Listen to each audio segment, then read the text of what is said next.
Hello students, नमस्ते।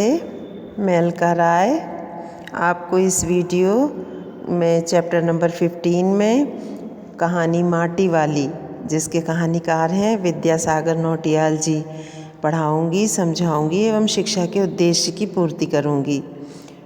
ठीक है स्टूडेंट्स, इस कहानी के कहानीकार विद्यासागर नौटियाल जी के जीवन चरित्र को हम संक्षेप में जानेंगे। यह आपके सम्मुख विद्यासागर जी का चित्र प्रस्तुत है।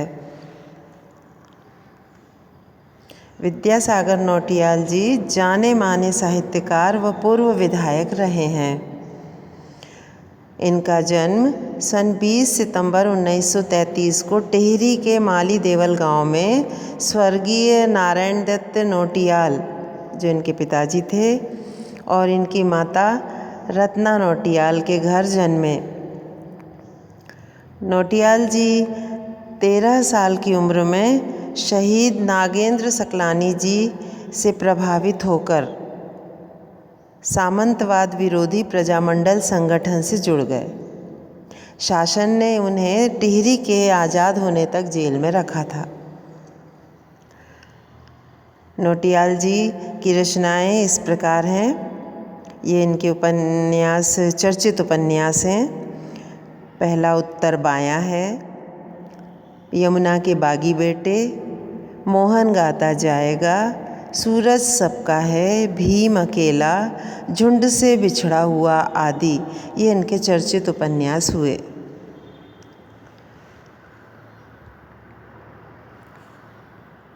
तो आइए हम विद्यासागर जी द्वारा लिखित माटी वाली कहानी को समझने का प्रयास करते हैं।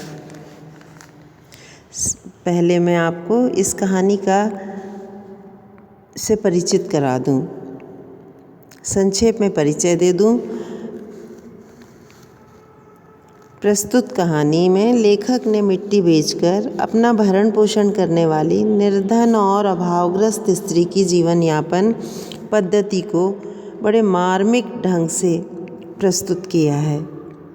माटी और कंटर ही मानो गांव में उसकी पहचान बन गई है।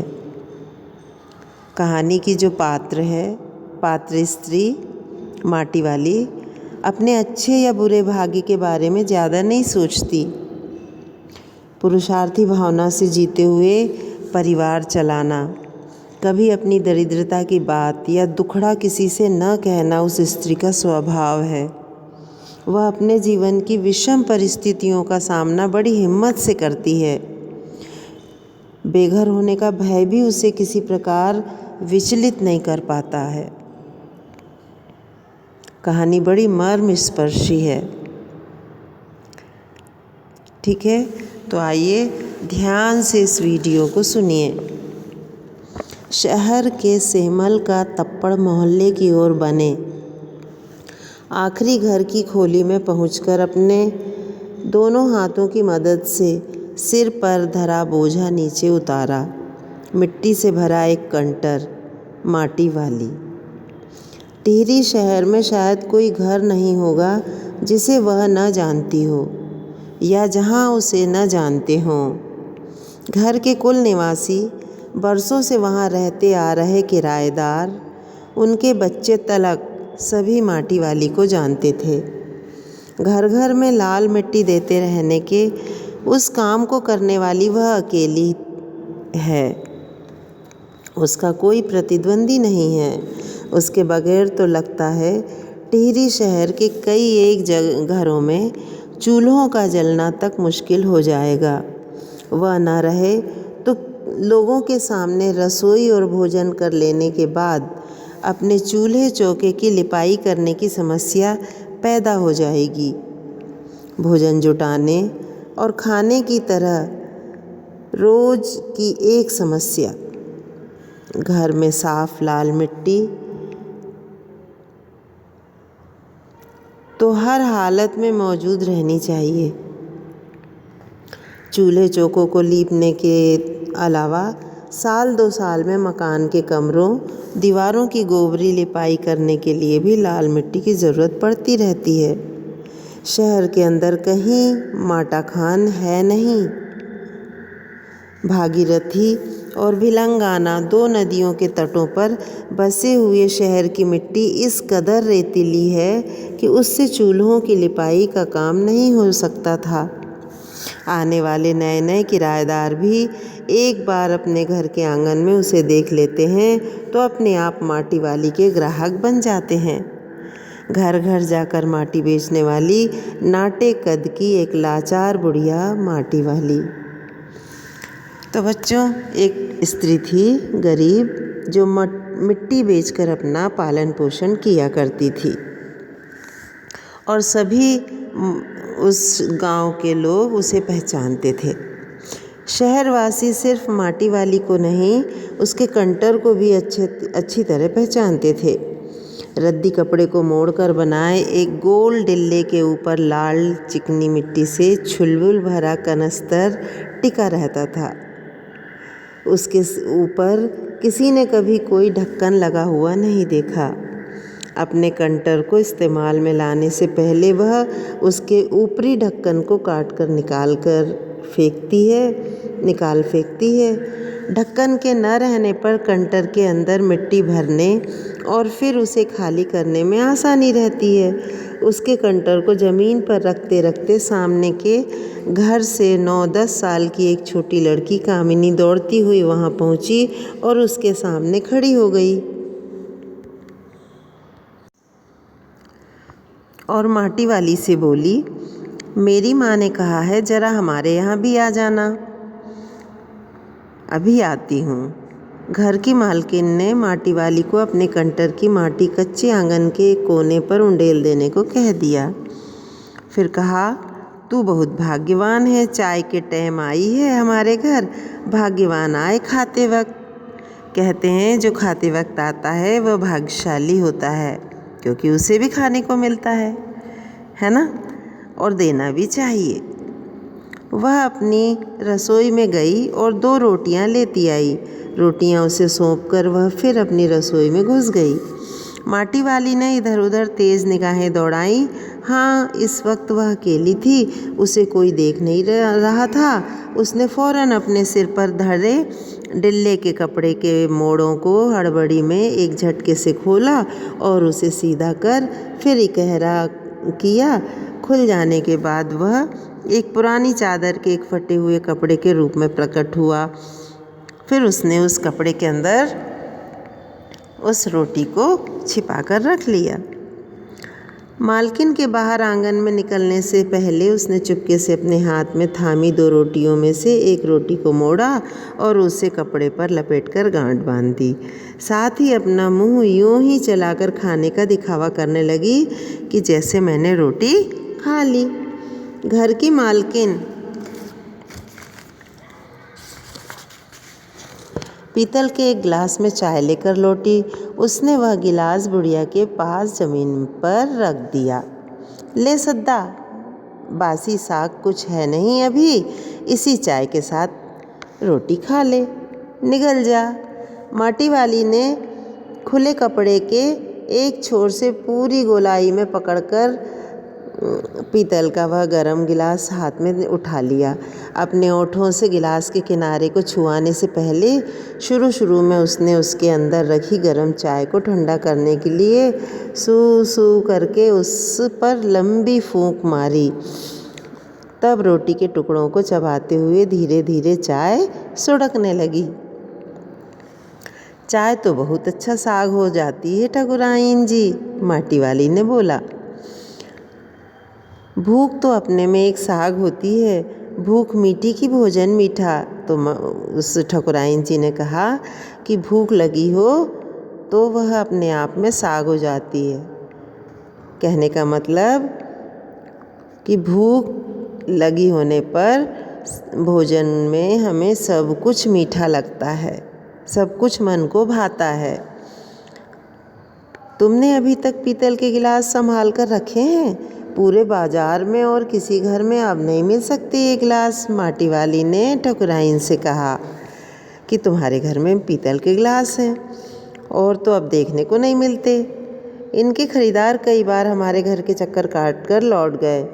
पुरखों की गाढ़ी कमाई से हासिल की गई चीज़ों कि कौड़ियों के भाव बेचने को मेरा दिल गवाही नहीं देता।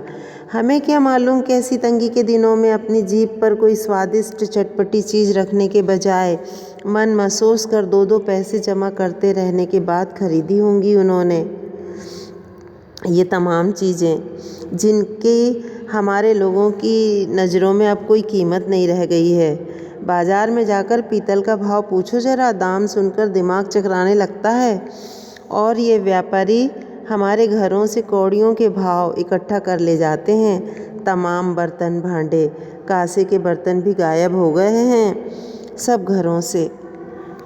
ठकुराइन का कहने का मतलब ये कि अपने पुरखों के द्वारा बनाई चीज़ों को हमें सम्मान से रखना चाहिए, उनकी निशानी के रूप में। हमें उन्हें 2 कौड़ी के भाव नहीं बेच देना चाहिए। इतनी लंबी बात नहीं सोचते बाकी लोग, सभी लोग इतना अच्छी सोच नहीं रखते। अब जिस घर में जाओ वहाँ यहाँ या तो स्टील के भांडे दिखाई देते हैं या फिर कांच और चीनी के मिट्टी के बने होते हैं। अब लोगों के यहाँ पीतल और कांसों के बर्तन दिखाई नहीं देते। भांडे यानी बर्तन। अपनी चीज़ का मोह बहुत बुरा होता है। मैं तो सोचकर पागल हो जाती हूँ कि अब इस उम्र में इस शहर को छोड़कर हम जाएंगे कहाँ। ठकुराइन जी जो ज़मीन जायदादों के मालिक हैं वे तो कहीं ना कहीं ठिकाने पर जाएंगे ही, पर मैं सोचती हूँ मेरा क्या होगा। मेरी तरफ देखने वाला तो कोई भी नहीं है।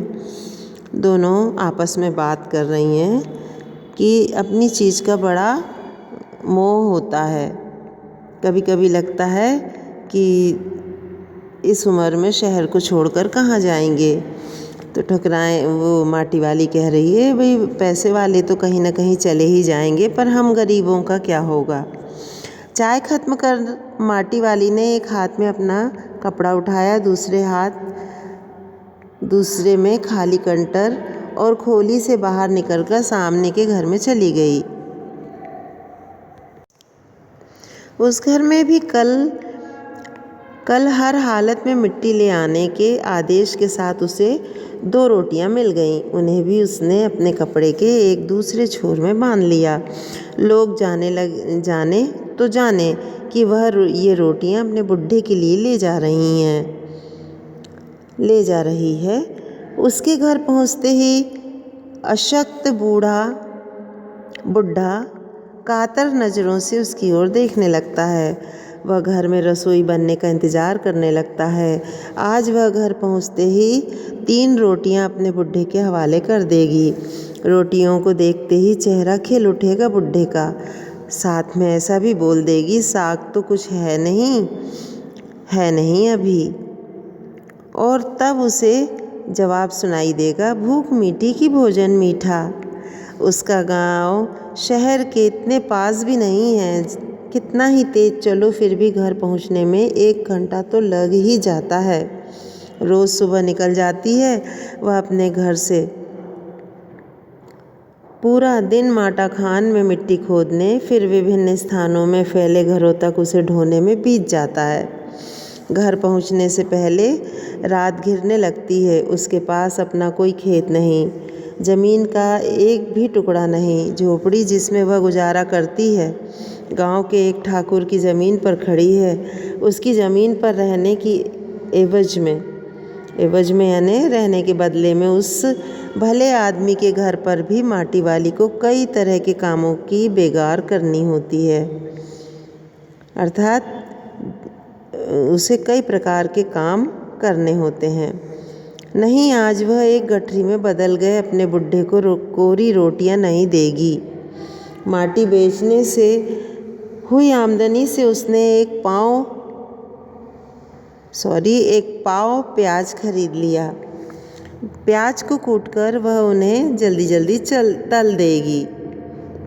बुढ़े को पहले रोटियां दिखाएगी ही नहीं, सब्जी तैयार होते ही परोस देगी उसके सामने 2 रोटियां। अब वह 2 रोटियां भी नहीं खा सकता, 1 ही रोटी खा पाएगा या हद से हद 1.5। अब उससे ज़्यादा नहीं पचता। बाकी बची रोटियों से माटी वाली अपना काम चला लेगी। एक रोटी तो उसके पेट में पहले ही जमा हो चुकी है। मन में यह सब सोचती, हिसाब लगाती हुई वह अपने घर पहुंच गई। माटी वाली जो स्त्री थी वह अपने बुढ़े के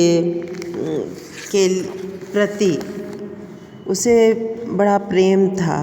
वह उसका जो पति था वह काफ़ी बुढ़ा हो चुका था, यहाँ तक कि गठरी बन चुका था।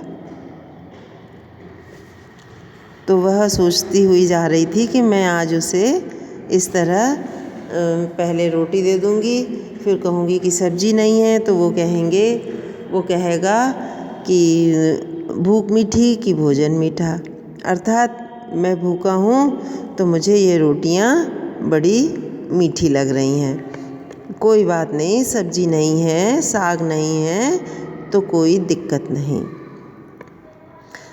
तो उस स्त्री को अपने पति से इतना प्रेम था कि वो कहती, आज तो मैं रोटियां दिखाऊंगी नहीं, पहले प्याज तल के सब्जी बना लूँगी, फिर सामने रोटी उन्हें खाने के लिए एक साथ दे दूँगी। ठीक है, ऐसा सोचती हुई जा रही थी। उसके बुढ़े को अब रोटियों की कोई ज़रूरत ही नहीं रह गई थी। माटी वाली के पाँव की आहट सुनकर हमेशा की तरह आज वह चौंका नहीं। उसने पूछा, नहीं, कौन आ गई क्या? अपनी स्त्री से कुछ नहीं पूछा। उसने अपनी नज़रें उसकी ओर नहीं घुमाई। जैसा बैठा था वैसे ही बैठा था। उसने मुड़कर अपनी पत्नी की ओर नहीं देखा। घबराई हुई माटी वाली ने उसे छूकर देखा। वह अपनी माटी को छोड़कर जा चुका था।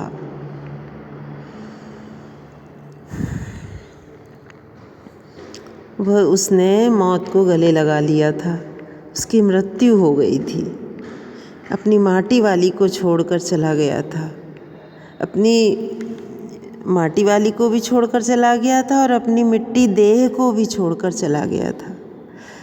टिहरी बांध पुनर्वास के साहब ने उससे पूछा कि वह रहती कहाँ है।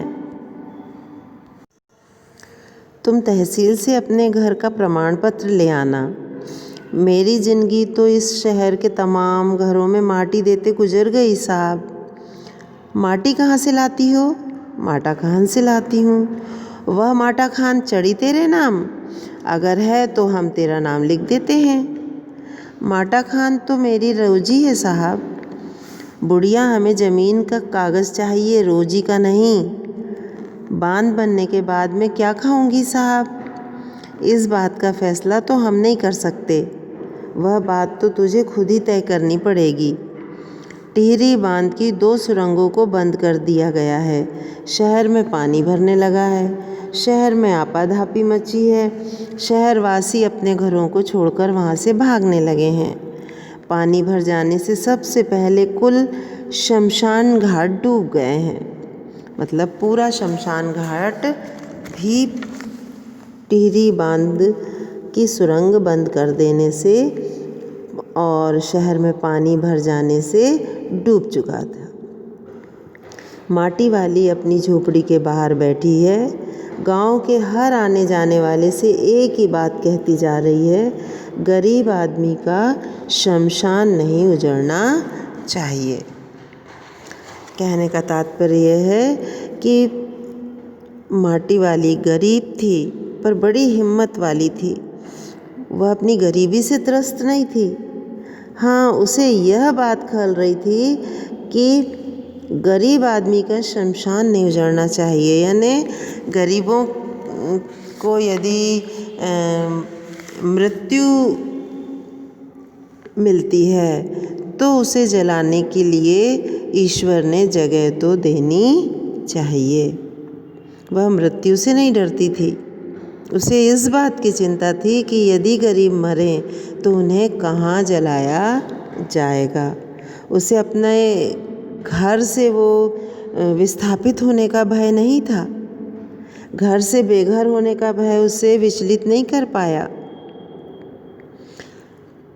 घर से बेघर होने के बावजूद भी वह गरीबों की चिंता कर रही थी, क्योंकि जो अमीर थे वो तो कहीं ना कहीं विस्थापित हो जाएंगे, पर गरीब कहाँ होंगे, तो गरीबों की चिंता वह कर रही थी। कहानी बड़ी मर्मस्पर्शी थी, है ना स्टूडेंट्स। देखिए, वह मिट्टी बेचकर अपना भरण पोषण करती थी, अच्छे बुरे भाग्य के बारे में ज़्यादा नहीं सोचती थी, पुरुषार्थी भावना से जीते हुए परिवार चलाना उसे आता था, अपनी दरिद्रता का दुखड़ा कभी किसी से नहीं रोती थी। वह अपने जीवन में विषम परिस्थितियों का सामना करती हुई बड़ी हिम्मत से जी रही थी। तो स्टूडेंट्स, मनुष्य के जीवन में सुख दुख, अमीरी गरीबी ये आती जाती रहती है। हमें भी इसी तरह हिम्मत से जीवन को पुरुषार्थी भावना से जीते रहना चाहिए। ठीक है, कहानी आपको समझ में आई होगी। स्टूडेंट्स, अब इससे संबंधित प्रश्नोत्तर आपको PDF द्वारा भेज दिए जाएंगे। धन्यवाद।